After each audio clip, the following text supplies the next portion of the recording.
সুপ্রিয় চাকরি প্রত্যাশী ভাই বোনেরা, জব একাডেমিতে স্বাগতম। আজকের আমি যে বিষয়টি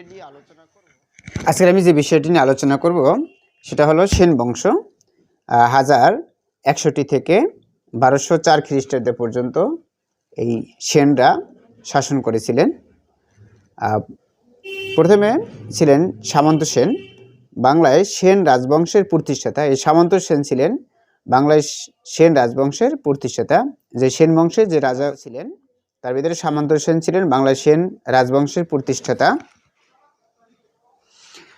সেন রাজাদের আদি বাসস্থান ছিল দক্ষিণাত্যের কর্ণাটে। কোথায় ছিল? দক্ষিণাত্যের কর্ণাটে। দক্ষিণাত্যের কর্ণাটে ছিল,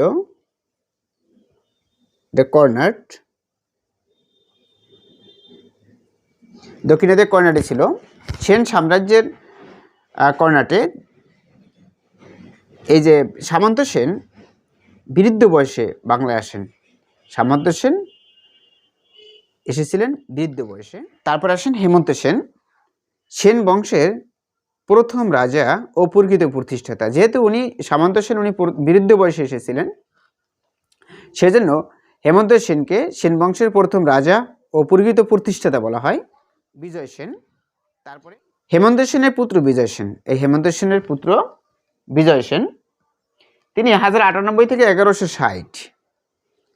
এই বিজয় সেন 1098 থেকে 1160 খ্রিস্টাব্দ পর্যন্ত সিংহাসনে আরোহণ করেন। তার এই সুদীর্ঘ রাজত্বকালেই সেন বংশের শাসন শক্তিশালী ভিত্তির উপর সুপ্রতিষ্ঠিত হয়েছিল। হেমন্ত সেনের পুত্র বিজয়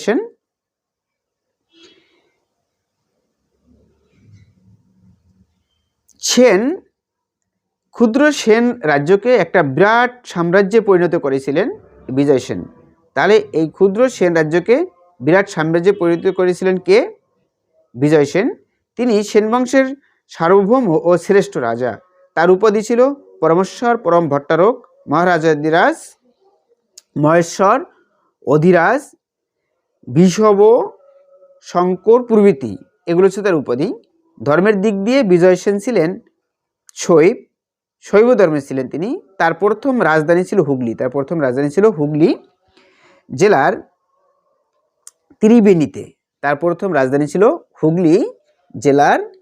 ত্রিবেণীতে। অবস্থিত বিজয়পুর। কোথায় অবস্থিত রাজধানী ছিল বিজয়পুর। এটা কোথায় অবস্থিত ছিল? যে বিজয় সেনের রাজধানী ছিল বিজয়পুর। কোথায় ছিল? হুগলি জেলার ত্রিবেণীতে অবস্থিত বিজয়পুর। দ্বিতীয় রাজধানী মুন্সিগঞ্জ জেলার বিক্রমপুর। তাহলে বিজয় সেনের দ্বিতীয় রাজধানী কোথায় ছিল? মুন্সিগঞ্জের বিক্রমপুর। তাহলে বিক্রমপুর এই যে বিজয় সেনের সময় রাজধানী ছিল, দ্বিতীয় রাজধানী মুন্সিগঞ্জ জেলার বিক্রমপুরে। তাহলে আমরা বিজয় সেন সম্পর্কে জানলাম যে হেমন্ত সেনের মৃত্যুর পর তার পুত্র বিজয় সেন 1098 থেকে 1160 খ্রিস্টাব্দ পর্যন্ত সিংহাসনে আরোহণ করেছিলেন। তার এই সুদীর্ঘ রাজত্বকালেই সেন বংশের শাসন শক্তিশালী ভিত্তির উপর প্রতিষ্ঠিত হয়। তিনি সম্ভবত সামন্ত রাজা থেকে নিজেকে স্বাধীন রূপে প্রতিষ্ঠিত করেছিলেন। কৈবর্ত বিদ্রোহের সময় তিনি রামপালকে সাহায্য করেছেন। যে পাল বংশের যে রামপালের সময় যে কৈবর্ত বিদ্রোহ হয়েছিল, যে সেই কৈবর্ত বিদ্রোহের সময় তিনি রামপালের পক্ষ নিয়েছিলেন এবং রামপালকে তিনি সহায়তা করেছিলেন। একাদশ শতকে দক্ষিণ রাঢ় সুর বংশের অধিকারী ছিল। যে একাদশ শতকে দক্ষিণ রাঢ় সুর বংশের অধিকারী ছিল।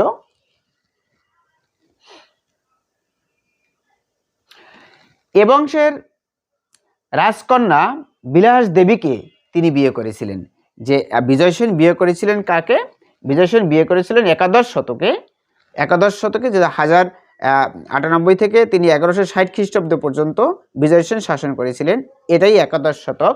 এই একাদশ শতকে দক্ষিণ রাঢ় সুর বংশের অধিকারী ছিল। এই দক্ষিণ রাঢ় যে আমাদের যে জনপদ ছিল রাঢ়, এটা কোন বংশের অধীনে ছিল? সুর বংশের অধীনে ছিল বা অধিকারী ছিল। এ বংশের রাজকন্যা, মানে সুর বংশের রাজকন্যা বিলাস দেবীকে তিনি বিয়ে করেছিলেন। বরেন্দ্র উদ্ধারে রামপালকে সাহায্য করার বিনিময়ে বিজয় সেন স্বাধীনতার স্বীকৃতি পান। যে তিনি যে রামপালকে সাহায্য করেছিলেন তার কৈবর্ত বিদ্রোহের সময়, কিসের জন্য? কৈবর্ত বিদ্রোহের সময় তিনি রামপালকে সহায়তা করেছিলেন এবং আবার দক্ষিণ রাঢ়ের বরেন্দ্র উদ্ধারের জন্য, যে বরেন্দ্র অঞ্চল উদ্ধারের জন্য তিনি যে রামপালকে সাহায্য করেছিলেন, এই বিনিময়ে বিজয় সেন স্বাধীনতার স্বীকৃতি পান। এই বিনিময়ে বিজয় সেন কি পেয়েছিলেন? স্বাধীনতার স্বীকৃতি পেয়েছিলেন। আবার দক্ষিণ রাঢ়ের সুরবংশের সঙ্গে বৈবাহিক আত্মীয়তার সূত্র ধরে রাঢ় বিজয় সেনের অধিকারে আসে। তাহলে যেহেতু তিনি সুরবংশের আত্মীয়তা করেছিলেন, তাহলে তার এই আত্মীয়তার সূত্র ধরে বিজয় সেনের অধিকারে, রাঢ় বিজয় সেনের অধিকারে আসে। এরপর বিজয় সেন বর্মরাজ্যকে পরাজিত করে পূর্ব ও দক্ষিণ বাংলার সেন অধিকারে নিয়ে আসেন। এই জন্যই এই বিজয় সেনকে বলা হয় যে তিনি ক্ষুদ্র সেন রাজ্যটাকে বৃহৎ একটা রাজ্য পরিণত করেছিলেন। এজন্যই তাকে পরম ভট্টারক, মহারাজাধিরাজ, মহেশ্বর, অধিরাজ এই প্রভৃতি বল্লাল সেন। বিজয় সেনের পুত্র বল্লাল সেন। বল্লাল সেন ছিলেন কি? বিজয় সেনের পুত্র বল্লাল সেন মগধ ও মিথিলা তার রাজ্যভুক্ত করেন। কিসে? তিনি মগধ ও মিথিলাকে রাজ্যভুক্তি করে আরও বিস্তার করেছিলেন। চালুক্য রাজকন্যা রমা দেবীকে বিয়ে করেছিলেন। তিনি বিয়ে করেছিলেন কাকে? যে চালুক্য রাজকন্যা রমা দেবীকে তিনি বিয়ে করেছিলেন বল্লাল সেন। উপাধির সাথে বল্লাল সেন নিজের নামের সাথে রমা দেবীকে বিয়ে করেন অন্যান্য উপাধির সাথে। এই যে উপাধিগুলো আছে, এই অন্যান্য উপাধির সাথে তিনি নিজের নামের সাথে অধিরাজ, নিঃসঙ্গ, শঙ্কর উপাধি গ্রহণ করেছিলেন। তিনি আরো কি করেছিলেন? অধিরাজ তিনি কি করেছিলেন? এই যে তার যে আগে যে উপাধি ছিল, বংশী উপাধি ছিল, তিনি আরো উপাধি গ্রহণ করেছিলেন। সেই উপাধিগুলো হলো অভিরাজ, নিঃসঙ্ক, শঙ্কর উপাধি তিনি গ্রহণ করেছিলেন। কৈলিন্য প্রথা বা বর্ণবাদীর জনক তিনি দানসাগর ও অদ্ভুত সাগর রচনা করেছিলেন। তিনি দানসাগর এবং অদ্ভুত সাগর এই নামক দুটা গ্রন্থ তিনি রচনা করেছিলেন এবং তিনি ছিলেন কি? কৈলিন্য প্রথা বা বর্ণবাদীর জনক। এ হলো আমাদের বল্লাল সেন। বল্লাল সেন ছিলেন বিজয় সেনের ছেলে। বল্লাল সেন ছিলেন কি? বিজয় সেনের ছেলে। বল্লাল সেন 1160 থেকে 1178 খ্রিস্টাব্দ পর্যন্ত ছিলেন। তিনি ছিলেন 1160 থেকে 1178 খ্রিস্টাব্দ পর্যন্ত তিনি শাসন করেছিলেন এই বল্লাল সেন। এরপরে বল্লাল সেন কি রচনা করেছিলেন? তিনি দানশঙ্কর ও অদ্ভুত সাগর নামে দুটি কাব্য রচনা করেন। অবশ্য অদ্ভুত সাগর গ্রন্থের অসমাপ্ত অংশ তার পুত্র লক্ষণ সেন সম্পূর্ণ করেছিলেন। এই লক্ষণ সেন হলেন এই বল্লাল সেনের পুত্র এবং বল্লাল সেনের যে অদ্ভুত সাগর যে তার কাব্যটা, এই অসমাপ্ত কাব্যটা, এটা সমাপ্ত করেছিলেন এই লক্ষণ সেন। বল্লাল সেন এরপর তার পুত্র লক্ষণ সেন 1178 থেকে 1204 খ্রিস্টাব্দ পর্যন্ত এই সেন সাম্রাজ্য শাসন করেছিলেন এবং 60 বছর বয়সে পিতা ও পিতামহের পরম মহেশ্বর উপাধির পরিবর্তে তিনি পরম বৈষ্ণব উপাধি গ্রহণ করেছিলেন। তার পিতা এবং পিতামহের, তার বাবা এবং তার দাদার যে উপাধি ছিল পরম মহেশ্বর উপাধি, এগুলোর পরিবর্তে তিনি বৈষ্ণব উপাধি গ্রহণ করেছিলেন। 1204 সালে মুসলিম সেনাপতি ইখতিয়ার উদ্দিনের কাছে তিনি পরাজিত হন এবং নদিয়ায় পলায়ন করেন। লক্ষণ সেনের রাজসভার 5 কবিকে পঞ্চরত্ন বলা হয়। এই লক্ষণ সেনের রাজসভায় যে 5 জন কবি ছিলেন তাকে পঞ্চরত্ন বলা হয়।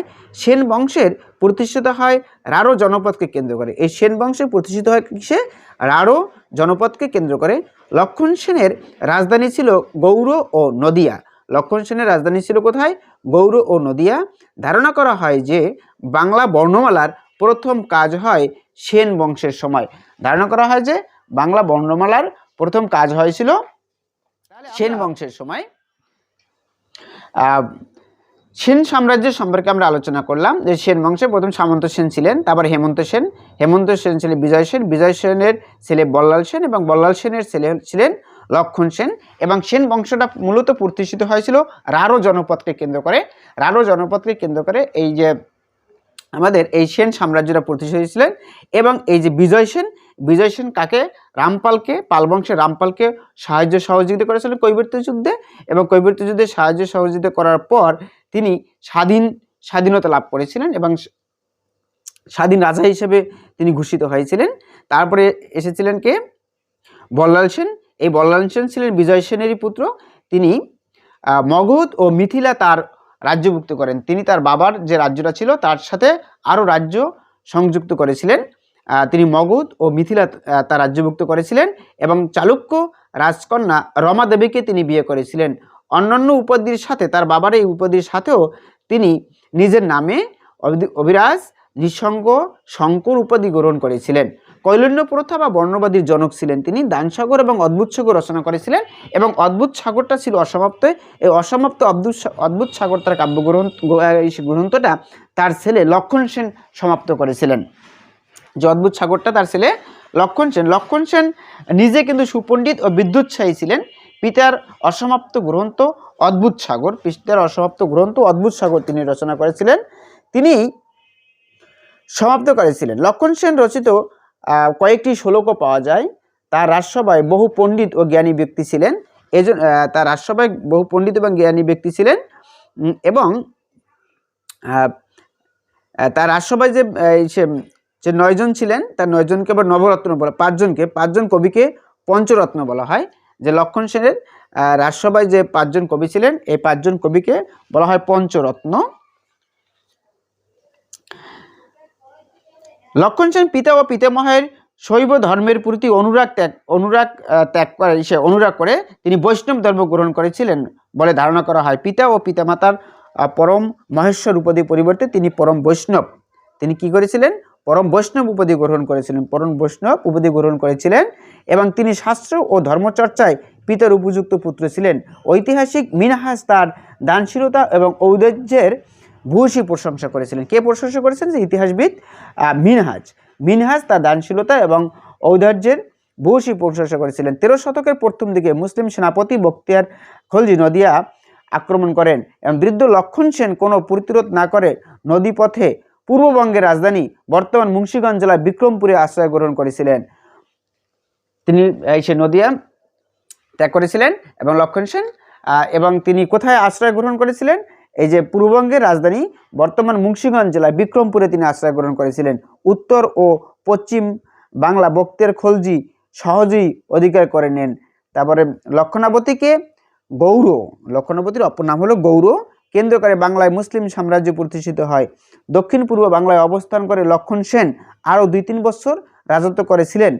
খুব সম্ভব তিনি 1206 খ্রিস্টাব্দে মতান্তরে 1205 খ্রিস্টাব্দে তিনি মৃত্যুমুখে পতিত হয়েছিলেন।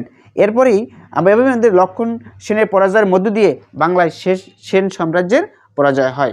সুপ্রিয় চাকরি প্রত্যাশী ভাই বোনেরা, এরপরে আমি আমাদের বাংলাদেশ বিষয়াবলীর বাকি অংশ নিয়ে আসবো ইনশাল্লাহ। ভালো থাকবেন সবাই।